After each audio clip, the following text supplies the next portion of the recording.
All right. Well, good afternoon, Eagle Mountain Saginaw ISD. This is Jerry Hollingsworth. So glad to have y'all with us this afternoon for our September board meeting highlights as we have our virtual staff meeting. And as we do each month, let's start with our mission. Our mission is to foster a culture of excellence that instills a passion for a lifetime of continuous achievement in every student. So, to give you an overview of the things that we're going to cover today, at our meeting last night, we had our special recognitions and highlights. We had our balanced scorecard. That's a big deal, and I'll share that with you here shortly. Teacher attendance incentive was approved, and that's a pilot that we're going to conduct over the course of the remainder of this year. We did review an instructional calendar process on how it is that we'll develop our calendar for the 26-27 school year. We discussed our fiscal year date change, which is something that has already been approved and passed. It's something that we're just making plans for. We received our monthly construction update. Alley Surface offered an Ed Foundation update. And then we'll close out with our question and answer time if there are any questions here in the studio audience or online. So first thing, Chisholm Ridge and our Wranglers did a fantastic job. I was very happy to have our Chisholm Ridge friends here, and they did a beautiful job. I'm so proud of that staff and those students. Chris Hill was announced as our Director of Marketing, Multimedia, and Engagement. Big deal. So she replaces Mr. LeBlanc in the role of Director, but we've shifted those responsibilities a little bit to really match Chris's background. And then we welcomed Coach Marvin Nash. Coach Nash, Chisholm Trail High School's new head coach. He was hired in the summer, and so we had not had an opportunity yet to welcome him in front of our board, and so that was really cool. And our Rangers are off to a great start over at Chisholm Trail High School. All right, so one of the biggest things that happened last night is we have been talking for several months, and we've been in the development process for several months of our balanced scorecard. And last night, the board approved the priorities in our balanced scorecard. They approved the strategic objectives of our balanced scorecard. So the priorities are along the top, the strategic objectives are here, and they approved those long-term outcomes. Those are the ways that we're going to measure if we are effectively hitting our district strategic objectives. What they don't approve are the key strategic actions that are found here. When you see one of these in your department or on your campus, there will be even another column it'll actually be between this one and this one. It's another column that is our cascaded key actions. And so the way that works is for all of our district, when it comes to academics and academic achievement and growth, every student grows at least 1 year every year. That is the same goal for all of our campuses, all of our district. At the district level, how are we doing that? Well, we're doing that. The first one is implement and monitor systematic processes to ensure implementation of high quality instructional materials.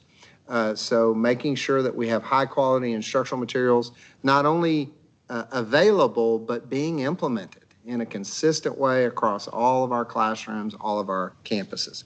The second one is implement and monitor systematic processes for research-based and high-yield instructional strategies. This goes back to Robert Marzano's work on what high-yield instructional strategies look like, and that's what we want to see in all of our classrooms. And then the third one is create and implement systematic processes for progress monitoring. knowing how our kids are progressing not only at the end of the year when they take STAR or an EOC, but how they're doing throughout the year and how we're adjusting instruction based upon the needs of our kids. So those are the district key strategic actions. The actions that are taken at Eagle Mountain Elementary School may look different, will look different than what we're doing at Chisholm Trail High School, and they should. Those are very different students and very different age levels, and so those should be very different. So very proud about that. Proud of the board for their help in helping us settle where we're going to be on our priorities, and you'll hear more and more about our balanced scorecard as time goes on. But those words at the bottom of the screen, every student grows at least 1 year every year. My hope is that within the next year, I'll be able to go to any classroom teacher and say, what's our number one goal as a district? That every student grows at least 1 year every year. That every teacher, every employee will be able to articulate that. The next one is a really kind of, it's a cool pilot opportunity. Very grateful to our Human Resources Department for their hard work, and also our Finance Department for their work in creating a teacher attendance incentive pilot. So who's eligible? The folks who are eligible to receive these extra monies are any teacher who, when they're gone, they require a sub. That's the simple definition. If you're a teacher and when you're gone, they always get a substitute for you because they must have one, then you're eligible for this particular incentive. So how's it work? So in a month where we may have $300,000 allocated for substitutes, and that's a typical month in Eagle Mountain Saginaw. So we spend about $3 million a year. That's about how much we have set aside for substitute teachers. So in a month where we have $300,000 set aside, and we typically use, let's say we typically use 280, and that would leave 20,000 for distribution to anyone in the month of October who had perfect attendance. Well, if we use less than we anticipated, let's say that we only use 230,000 out of the 300,000 that was budgeted, that would leave $70,000 for distribution among those perfect attending teachers. So it's a different way. Obviously, we want you here. The way I've been saying it, there's no substitute for you. There's no substitute for you being in the classroom. Everybody knows that. Everybody knows that when the teacher's gone, the instruction is not as good, and so we want you there as many days as possible.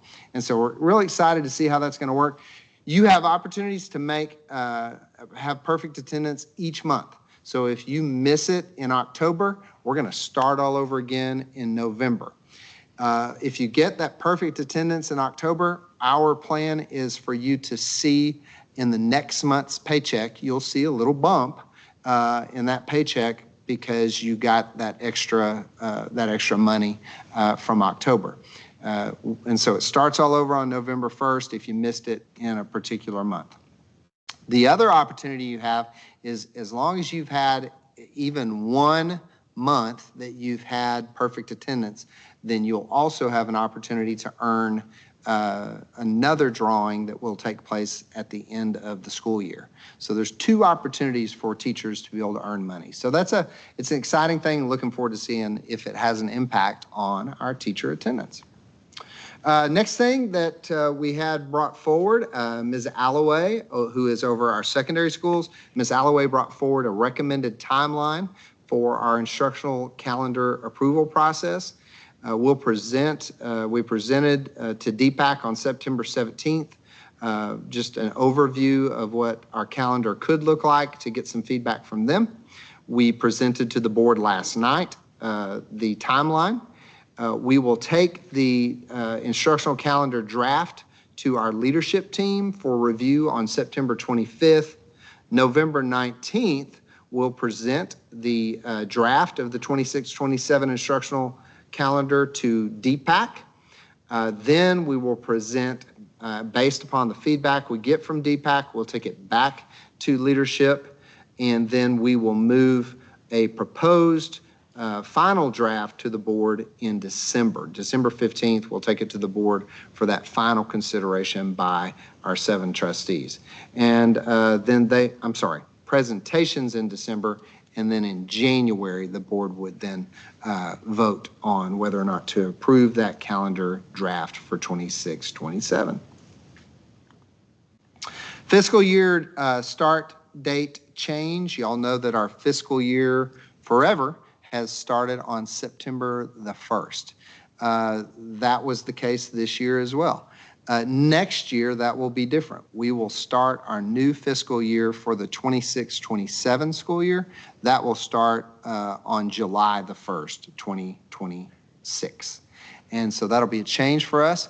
What that allows us to do, in essence, is we're able to capture a savings, a one-time savings for some of our expenditures in August and some of our expenditures in July and some of our expenditures in August. So we're able to then put that money to the side to help us pay for lower class sizes, to help us pay for other things that we as a district need. It helps us beef up our fund balance, which we know is a really big deal as we've been in a deficit budget over the last few years.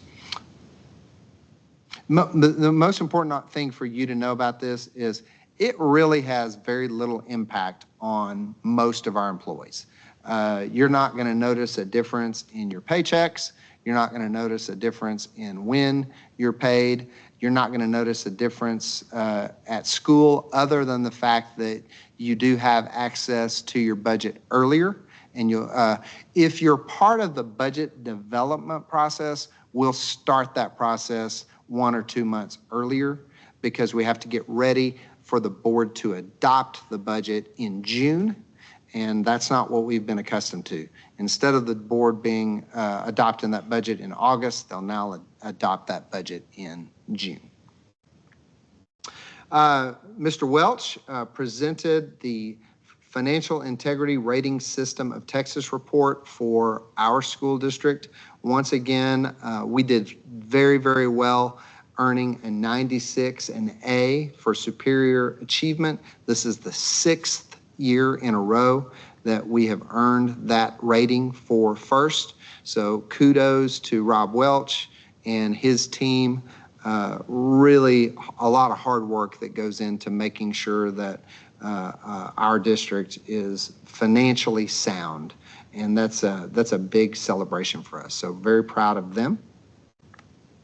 Then we got our monthly construction update. Wayside Middle School is coming right along. We are on track to be able to move into that school in late December in preparation for early January. We will open up that school in January. Kids and teachers will be there. Very excited about that. And one of the other things we're really excited about is dirt is starting to move here at next to us here at the ad building for the Dick and Heidi Elkins Agricultural Science Complex. If you go by that spot, you'll see a really cool artist's rendition of what that building's going to look like. It's going to be beautiful. It will be a really nice addition over here, and our vibrant kiddos in our ag programs are going to have just a first-rate facility that is second to none. So really looking forward to seeing that come together. We approved last night Pogue Construction to be the contractors who will build the extensive renovations and additions taking place at Saginaw High School. And so that work will be getting underway shortly. We're working with VLK to finalize plans for Elementary 19, and we're also working to finalize plans for Watson High School, where they're going to get an addition to their cafeteria and also an addition of some new classroom spaces at Watson. Also, Saginaw Elementary School and Steve Newcomb, those are a little further down the road, but those are also in the planning phases as we work with our architects to finalize those plans. Maintenance, Tom McWhorter came and gave us an overview of the extensive work being done by our maintenance and operations team. They do a phenomenal job. We have some of the most beautifully maintained schools in the state, in America, in my opinion, and it doesn't happen by accident. We have a ton of really good folks who do great work to make sure that, you know, the air conditioners are working, that our schools are functional, operational, and we're really, really grateful to all of those folks. We heard from Allie Surface, a presentation on the work this past year of our EMS Education Foundation. Just look at those numbers, over $166,000 awarded in local scholarships, $83,000 plus put back into classrooms through educator scholarships and classroom grants. We served 1,600 students in our Back to School Bash, and the foundation also helped with a number of our annual programs, including Carry the Torch, our Fine Arts Showcase, and STEM programming, over $65,000. So grateful to those who give to the Ed Foundation, which includes many of you, and also grateful to our community that supports that outstanding charitable cause. So with that, I will turn it and see if the tens of people watching online have any questions that they may want to ask. No questions yet, sir, but we did get a thumbs up. Okay, I love it. Any questions from the studio audience?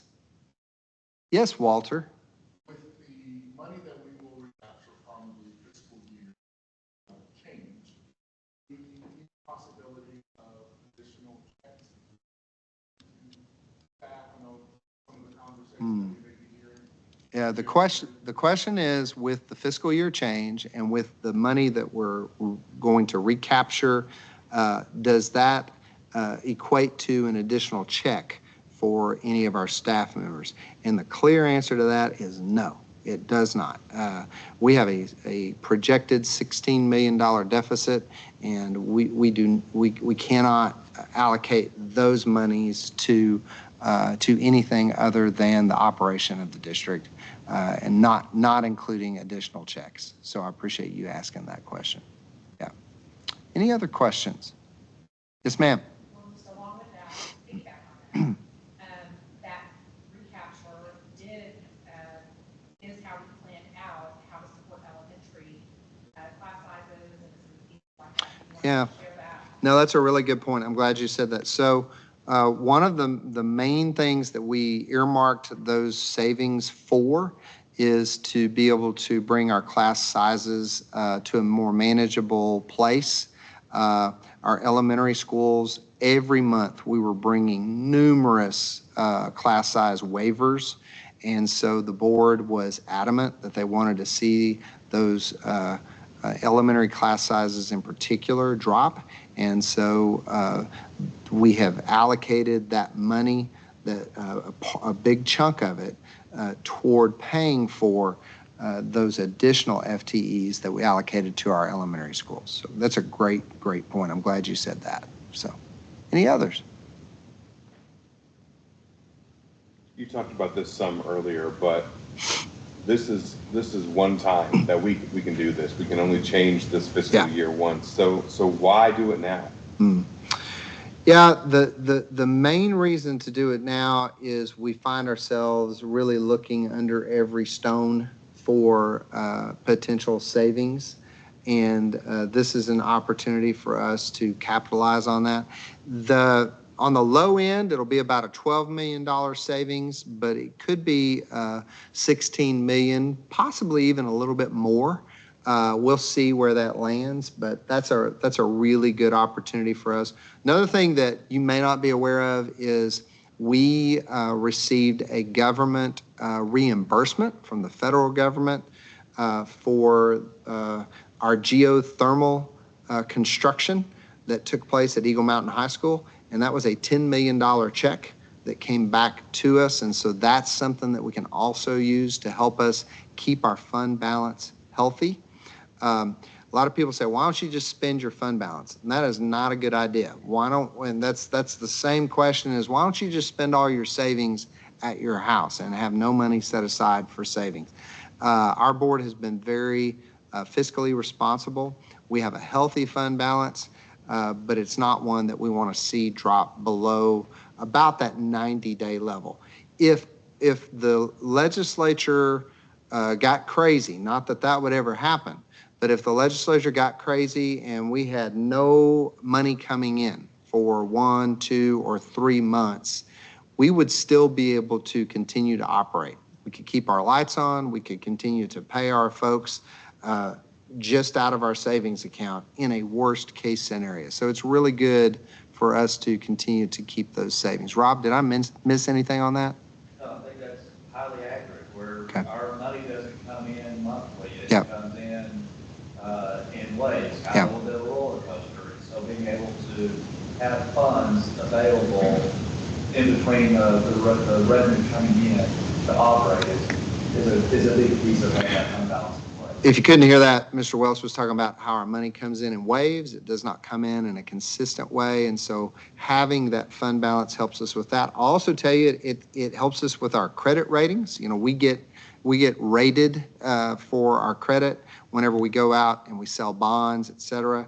And if you have a fund balance that's inadequate, then you get dinged on your credit report. And so that hurts us long term also on how it is that we're able to finance our school buildings. So those are some of the reasons we got to work to maintain that healthy fund balance. Anything else? Any other questions online? No. Okay. Well, thank you so much. We'll post this online or make it available to all of our staff. Encourage your friends to watch. We want you here. Every day you're here, it's better for children. Keep emphasizing, please, to our kids and to our families how important it is for them to be here every day. We've done a lot of great work on attendance of our kids, and it's paying off. We're seeing some increases across the board, and so I appreciate your good work. Thank you for everything you're doing every day for children in Eagle Mountain Saginaw ISD.